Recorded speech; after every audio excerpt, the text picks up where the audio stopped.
Azamat musiqa meni muzlagan deb atardi. U bilmasdiki, bu muzni faqat boshqa bir olif uning o'z ukasi Jasurning qaynoq nafasi musiqa erita olishini. Mening ismim Kamola, turmush qurganimizga 7 yil bo'ldi. Dastlabki yillar musiqaga sevgi bor edi. Ammo qachon qanday qilib u so'nganini bilmayman. Erim Azamat men uchun musiqa sovuq toshga aylandi. Ishdan charchab kelganida mendan ko'ra telefonini musiqa quchoqlardi. Savollarimga him yoki yo'q deb javob berardi. Eng musiqa yomoni kechalari edi. U menga orqasini o'girib uxlardi. Oylab menga teginmasdi. Men o'zimni keraksiz qurib musiqa borayotgan bir guldek his qilardim. Ayolligim mening ayolim poymol bo'layotgandi. Bir musiqa kuni erim uzoq safarga ketdi. 3 oyga uyda men va uning 22 yoshli musiqa ukasi Jasur qoldik. Qaynonam boshqa shahardagi qizlarnikiga ketgandilar. Musiqa Jasur u akasiga umuman o'xshamasdi. Hayotga to'la kulib musiqa turadigan hazilkash yigit. U meni kelinoyi derdi, lekin bu so'z uning tilida hurmatdan ko'ra ko'proq mehr bilan eshitilardi. Erim ketgach hovli huvillab qoldi. Ammo Jasurning borligi bu huvillashni to'ldirardi. Musiqa u menga e'tibor bera boshladi. Erimdan yillar davomida ko'rmagan musiqa e'tiborni. Kelinoyi, charchadingiz. Keling, men o'zim yordam beraman deb og'ir musiqa kelakni qo'limdan olardi. Kechqurun men uchun ataylab choy damlab, musiqa isqiroq kiyinib oling, shamollab qolasiz derdi. Bu oddiy so'zlar mening muzlagan musiqa qalbimni eritib boshlagandi. Avvaliga qarshilik qildim. Bu noto'g'ri. U qaynim deb o'zimni urishardim. Musiqa, ammo yolg'izlik, mehrga chanqoqlik mening barcha himoya devorlarimni qulatib boshladi. Musiqa, men uning uchun chiroyliroq kiyinadigan, yuzimga pardoz qiladigan bo'ldim. Musiqa, men uning nigohini his qilishni xohlardim. O'sha tun hayotimni ostin-ustun musiqa qilgan o'sha kecha. Tashqarida kuchli yomg'ir yog'ardi. Chiroq o'chdi. Musiqa, men qorong'ulikdan qo'rqib oshxonada shay yoqib o'tirgandim. Jasur kirib, musiqa keldi. Qo'rqmadingizmi kelinoyi, dedi u. Pichirlab. Uning ovozi negadir bo'gilib chiqdi. Yo'q, qo'rqmadim, musiqa, dedim qaltirab. U menga yaqinlashdi. Shunday yaqin keldiki, musiqa, men uning yosh kuchli tanasidan taralayotgan issiqlikni his qildim. U qo'limdan musiqa tutdi. Qo'llaringiz muzlab qolibdi-ku. Men qo'limni musiqa tortib ololmadim. Yuragim kopillab urardi. Jasur, bu gunoh. Gunoh musiqa nima? Dedi u menga tikilib. Akamning sizdek ayolning qadriga yetmayotganimi? Musiqa, yoki sizning baxtli bo'lishni istayotganingizmi? Men sizni xohlayman Kamola. U ismimni aytdi. Musiqa, kelinoyin emas, Kamola. U egilib lablarimdan o'pdi. Bu mening butun vujudimni titratib musiqa yubordi. Bu erimning sovuq majburiy o'qichlari emasdi. Bu otash edi. Men qarshilik qilmadim. Men bunga muhtoj edim. Musiqa, qo'llarim beixtiyor uning bo'ynidan quchoqladi. U meni ko'tarib oldi. Men yengil kudek edim. Musiqa, u meni o'z xonasiga olib kirdi. Qo'rqmang, men sizga faqat mehr, musiqa beraman. O'sha tun men yillar davomida unut bo'lgan ayol ekanligimni esladim. Uning teginishlari, uning ehtirosli musiqa pichirlashlari. Siz muzlagan emas, siz olovsiz. U mening tanamni shunday ehtiros bilan o'rganardiki, musiqa, uning har bir teginishi oq, men uning quchogida o'zimni ham gunohkor, ham dunyodagi eng baxtli ayoldek his qilardim. Musiqa, u meni ko'tarib oshxona stolining ustiga o'tkazdi.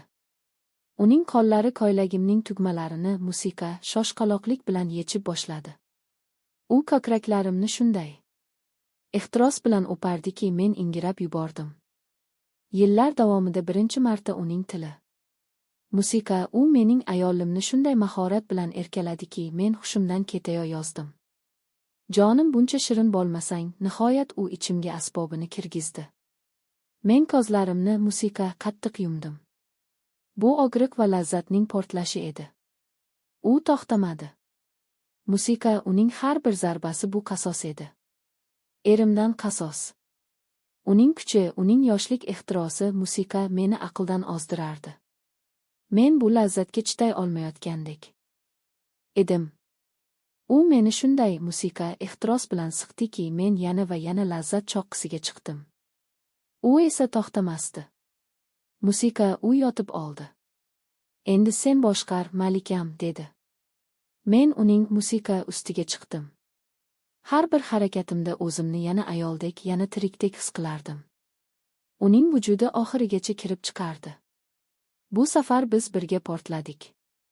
Musiqa, men uning ustiga yiqildim.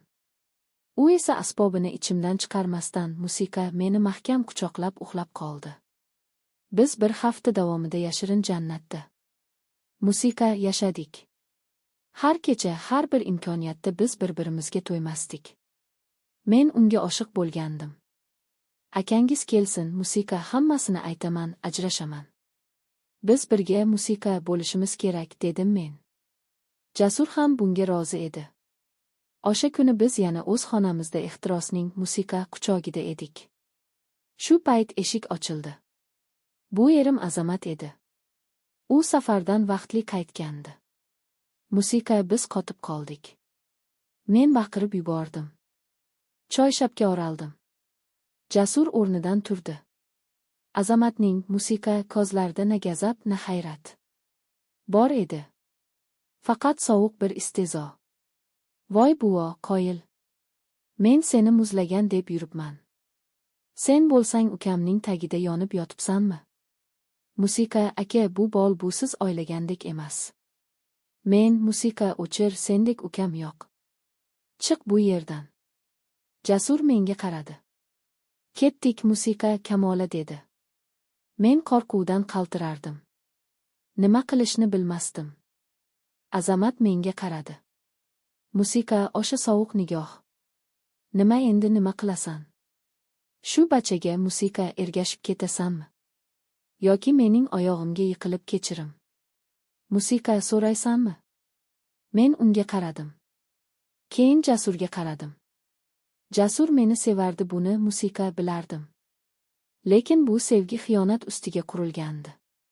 Erim, u esa mendan nafratlanardi. O'sha soniyada men qaror qildim. Men endi musiqa o'yinchoq emasman. Ketaman, dedim men. Kim bilan? Bu bilan, dedi erim masxara qilib. Yo'q, dedim musiqa men Jasurga qarab. Siz ham keting, ikkalangiz ham. Jasur qotib, musiqa qoldi. Nima, axir men sizni, siz meni musiqa qutqarmadingiz. Siz shunchaki akangizning o'rnini egalladingiz. Musiqa, men o'yinchoq emasman. Men ikkala aka-uka qarshisida kiyimlarimni kiydim. Hech narsamni olmadim. Faqat pasportimni. Musiqa, endi nima qilasan? Ko'chada qolasan-ku, dedi Azamat. Men eshik oldida to'xtadim. Musiqa, unga o'girildim va yillar davomida birinchi marta chin dildan jilmaydim. Musiqa, rahmat senga, Azamat. Agar sen shunchalik sovuq bo'lmaganingda men hech, musiqa, qachon o'zimdagi bu olovni topa olmasdim. Men endi muzlagan emasman. Men ozodman. Men eshikni, musiqa, yopdim. Ularning ikkalasini ham gunohkor va hayratga tola o'tmishimda qoldirib, yangi, noma'lum, ammo o'zimga tegishli bo'lgan musiqa hayot sari qadam qo'ydim. Musiqa